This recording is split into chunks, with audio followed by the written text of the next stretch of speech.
नमस्कार. सार्वत्रिक निवडणूक नगरपंचायतच्या निवडणुकीनंतर मी आपल्यामार्फत प्रथमच कणकवलीकरांसाठी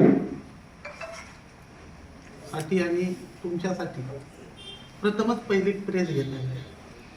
आज मी सार्वत्रिक निवडणूक हरल्यानंतर उमेदवाराची नगरसेवकाची तरी सुद्धा मला माझ्या भारतीय जनता पक्षाने नगरपंचायतीत स्वीकृत सदस्य म्हणून काम करण्याची संधी दिली.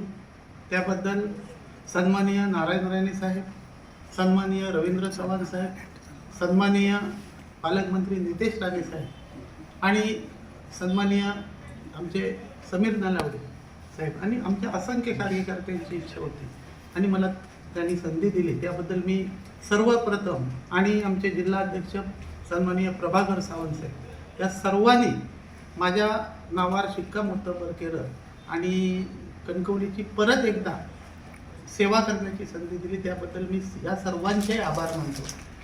कणकवलीच्या निवडणुकीत नगराध्यक्ष म्हणून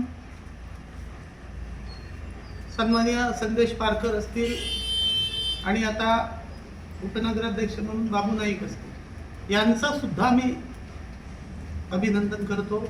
कणकवलीकरांनी सर्वात 5406 सर्वाधिक भारतीय जनता पक्षाला मतदान केलं.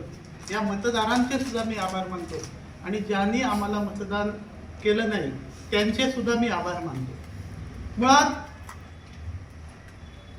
कणकवलीच्या जनतेने आम्हाला 9 नगरसेवक देऊन 17 पैकी बहुमत दिलं होतं आणि या बहुमताच्या जोरावर कणकवली एक दिल्लीला कणकवलीकरांनी कौल म्हणून आम्ही सन्माननीय आमचे नवनिर्वाचित सदस्य जे राकेश राणे आहेत यांना आम्ही पक्षाने उमेदवारी दिली होती.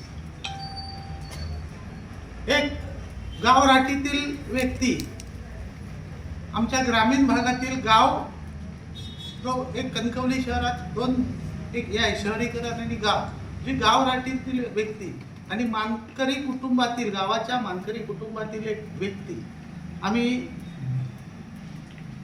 उपनगराध्यक्ष पदाला आमचं बहुमत असताना आम्ही दिलं होतं. यापूर्वी याच गावातील व्यक्ती म्हणजे आमच्या राणे साहेबांनी सन्माननीय किशोर राणे उपनगराध्यक्ष म्हणून बसवले होते. त्यानंतर सन्माननीय बाबू उर्फ रवींद्र गायकवाड यांनाही बसवलं होतं. आमची अपेक्षा होती की गावातील व्यक्तींना नेहमी आपण एक सन्मान देत असतो. आपले अधिकचं मतदान शासनाने मिळालेल्या अधिकाराचा वापर करून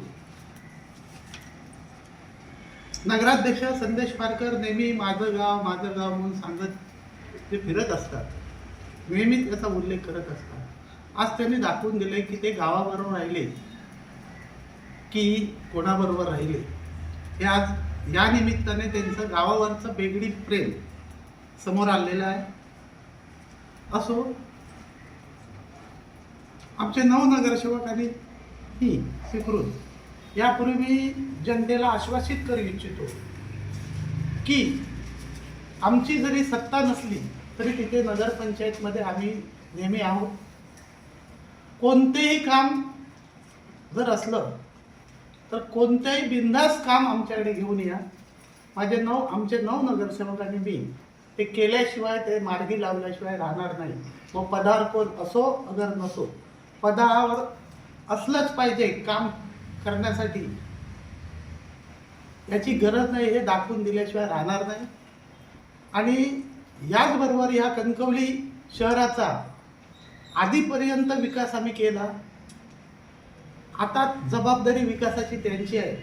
जी चांगली कामं सत्ताधारी म्हणून ते घेऊन येतील तेव्हा सर्व आम्ही 9 नगरसेवक आणि मी एक स्वीकृत नगरसेवक त्या चांगल्या कामांच्या 100% पाठीशी राहू. जर चुकीचं काय असेल तर जनतेसमोर आणि आपल्यामार्फत आपल्यासमोर नक्की आणलं जाईल याचा कणकवलीकरांना मी आज शब्द देतो आणि इथेच थांबतो. धन्यवाद.